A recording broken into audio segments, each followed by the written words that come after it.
Welcome to the Hero Maker podcast. I'm Andrea Schreeman, writer-director EP, living in LA. I'm Jennifer Morrison, and I currently serve as the Commissioner of Public Safety for the state of Vermont. We are here to seek out and tell the full story of our friends who were murdered in college, Rachael Raver and Warren Fulton III. We really need to make sure that their deaths were not in vain and that every possible lesson and improvement for the system can be squeezed from the retelling of the circumstances that ultimately led to the identification of their killer. Hello, and welcome to Case Update number 5. Hi, Andrea. Are you ready to review the new info we learned across episodes 22 through 25? Absolutely, Jen. Let's get into it. Episode 22 was a fascinating discussion with Kelly McBride from the Poynter Institute. I really enjoyed that episode.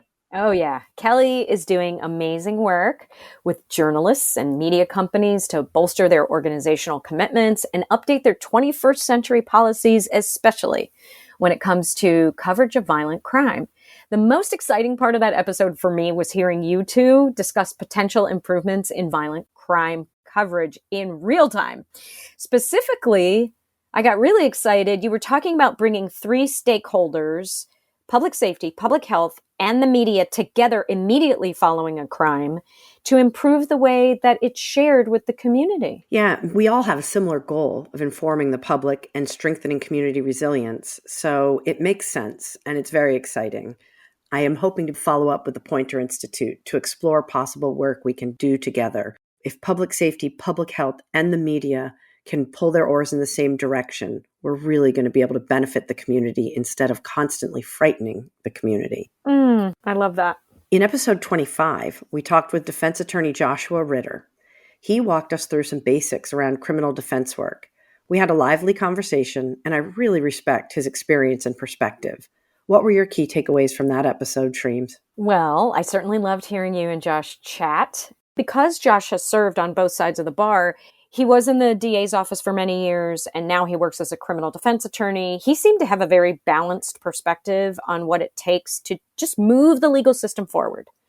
Not necessarily going to trial in every case, especially when guilt is evident, and also moving things forward as a way to minimize re-traumatizing victims. Oh, yeah. I loved how he brought up that in the military, as a JAG attorney, you end up serving both as a defense lawyer in some cases and as a prosecutor in other cases, which prevents lawyers from getting entrenched in their perspective of the system. That's a magic wand fix that I'm all for in our justice system. But Josh brought so much more as he helped prep us to meet with Prieto's actual defense team. That should be a good one. Looking forward to that. Both episodes 22 and 25 provided some valuable context and perspective to us and our listeners. Then, sandwiched in between there, we had the privilege of speaking with 2 people whose lives were directly and irrevocably impacted by the horrible crimes of Alfredo Prieto. In episode 23, we spoke with our friend Rachel's older brother, Matt Raver. And in episode 24, we heard from Tony Gianuzzi's younger sister, Denise. Both have had to live now decades with the fallout of their siblings' murder. So a little bit of background will remind the audience that both of these events were double homicides linked by DNA to the same killer, but they happened on opposite ends of the country. Warren and Rachel's event occurred in Reston, Virginia, a suburb of Washington, D.C. on December 4th, 1988. Tony Gianuzzi and Stacy Segrist were killed 17 months later on May 5th, 1990 in Rubidoux, California, a suburb of Los Angeles. Yes, and interestingly, both were sweetheart couples whose events involved a sexual assault of the female. There is some speculation that there were other perpetrators present during Stacy and Tony's homicide, which would likely be due to Prieto's participation in the West Coast gang known as PNS, or Pomona North Side. So, Jen, this aspect of the killer's gang affiliation comes into play in all of the West Coast murders, but seems to have had less of an impact on his actions while he was operating on the East Coast. Yeah, there's a strong distinction we can draw between East and West Coast events. There's been no evidence to the contrary that Prieto acted alone in his Virginia murders, yet in all the California cases, there has been speculation or proof that he was operating with at least one or more accomplices. Accomplices is something that we haven't gotten deep into yet, but I will tell you, in my research, I have been able to come up with some of their identities and have even located one of them on what used to be known as death row in California, but is now referred to as being condemned since California doesn't execute death row prisoners anymore. Wow. That would be a very interesting interview for sure. I have reached out to prison personnel, and I did find, believe it or not, a personal email for that prisoner, but haven't heard back from either one. Oh, I have no doubt you'll do your best to make that happen. But back to Denise and Matt. They were both extraordinary guests who brought a courage and openness in their conversations with us that was admirable. And they also brought raw emotion. I was struck by how strong those emotions were over 30 years later. Matt shared that losing his sister to violent crime at such a young age was life-changing. He had recently graduated college himself and was in flight school in Florida when Rachael was taken from us. He talked about how at first her death completely derailed his life. He dove into her homicide investigation, traveled to Queens where her car had been ditched by the killer, and plastered the neighborhood with posters. Yeah, he didn't just put posters up everywhere. He wrote personal notes to the killer on many of those posters. This is really best retold by Matt in episode 23, but he told the killer on the posters things like, "We will find you. We will not rest. I will watch you die," etc. Oh, yeah. Yeah. And in those early years, when there was little information about the killer's identity, Matt was in regular contact with the detectives. He even befriended Jim Mowat, who Matt describes in detail. And he also shares that he was able to make contributions to his sister's murder investigation. For example, he discovered evidence. Like on Rachel's grave less than a month after her death. Yeah, that was a very chilling story. He was a really great storyteller, and it's a great episode. One of the things I really appreciated about our conversation with Matt, he emphasized that although he was deeply involved for many years, both in the immediate investigation and during the cold case investigation, what ultimately solved the case and led to the jury sentencing Prieto to death in Virginia was science, DNA evidence, and also a lot of people doing an airtight job with their piece of the justice system. Andrea, you probably remember how minute he got as to the woman who entered the DNA. She did her job right, and therefore the chain of title. Yeah. Everybody. Yeah. Collecting the evidence, everything. Yeah, he acknowledged many hidden heroes in his episode. We also learned some specific details from Matt about Tina Jefferson's case, and heard more evidence from Matt that indicated Rachael had been stalked prior to her death. He also described a series of phone calls to various members of his family after her death. And Matt shared several stories from his personal experience that illuminated his commitment to finding Rachel's killer and his emotional journey of living with that loss. Yeah, I would say Matt's episode is an excellent listen for anyone who has dealt with or is dealing with the violent loss of a loved one. He was generous. He was transparent with the many emotional spaces that he's lived through, even the impact of that on his small family, his wife and his kids. I agree. That episode could definitely be helpful for others. He doesn't sugarcoat the difficulties, but it does end up on a hopeful note. One of Matt's messages to other families is never give up. Yeah. Thank you, Matt. So in episode 24, we met with Denise Gianuzzi. That episode was a little bit of a departure for us. I actually drove a few hours to go meet and visit with Denise. We met in Riverside County, and the episode takes place on location as she files an official request with the sheriff's office for her brother's case file. Episode 24 was really unique, and it was an intimate episode. Honestly, I was a little jealous that you met Denise without me, but that also probably contributed to the intimacy we heard. You and Denise had been talking for over 2 years, and this was the first time you met in person. I loved hearing you two talk, and you did a good thing to help her file the records request. Clearly, she has wanted to know more about her brother's death for decades. Thank you, Jen.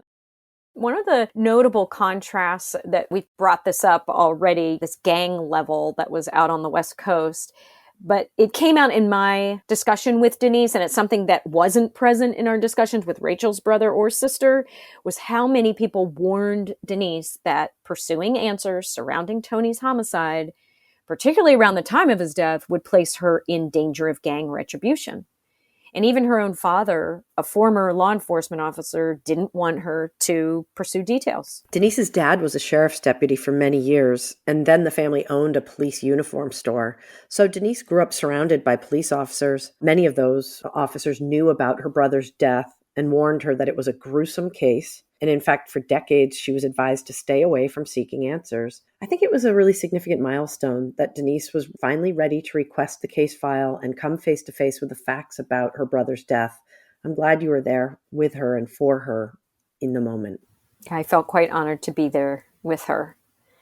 And even though they told her that it would be a few weeks before she heard anything, as of today's recording, it's been more than a few weeks. Many weeks. There's still no news as to when she will receive the file or what information exactly she'll be receiving. But in contrast to Matt's full arc from agony to closure, I would say Denise is still on the road to finding peace.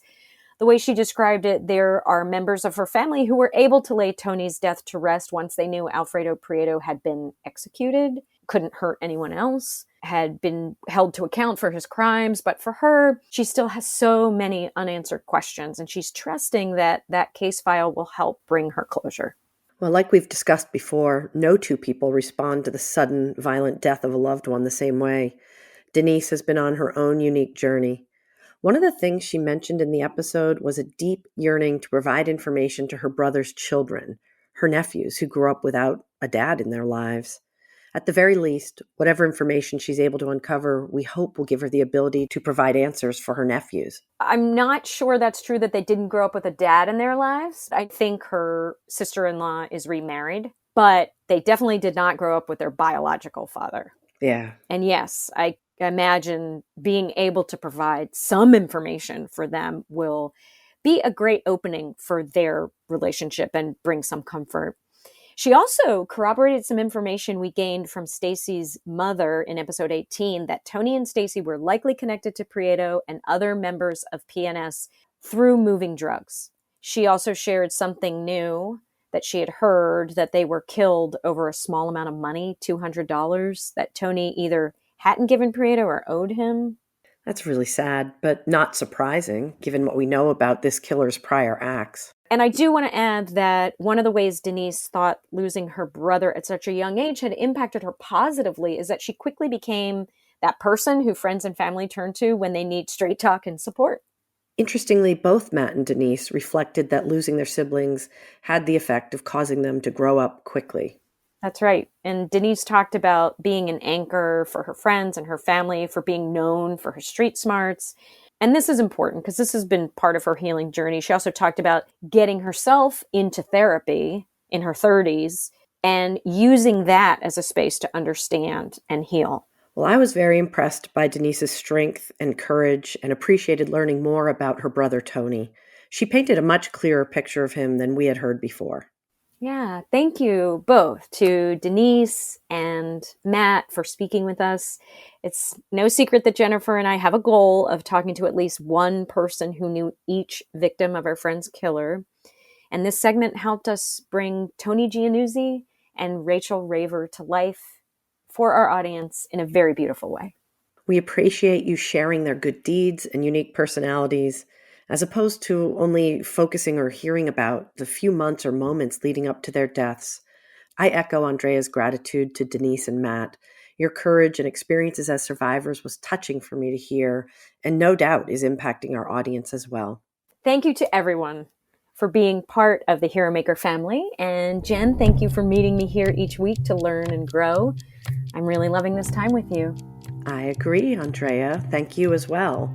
And to everyone out there, let's all remember to stay safe. And take care of each other. Yeah. Thank you, Vicki Rose Sampson, our beloved sound mixer and editor. Thanks also to producer Michael Doherty, who distributes and markets the show. Thanks to graphic designer Jungleen Bay and sound designer Andy Bill. And thanks to Andrea Schreeman. Yep, that's me thanking myself in the third person, who books, produces, and directs the show.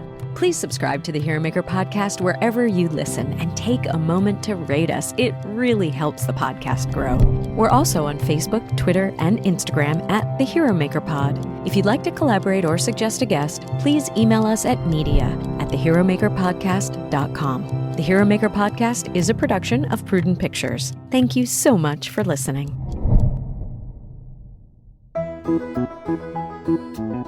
The Williamson County Cultural Arts Commission of Franklin, Tennessee wishes to thank our men and women in blue who help us deliver safe and fun family and community cultural events year-round, including one of the only authentic bluegrass festivals in the country.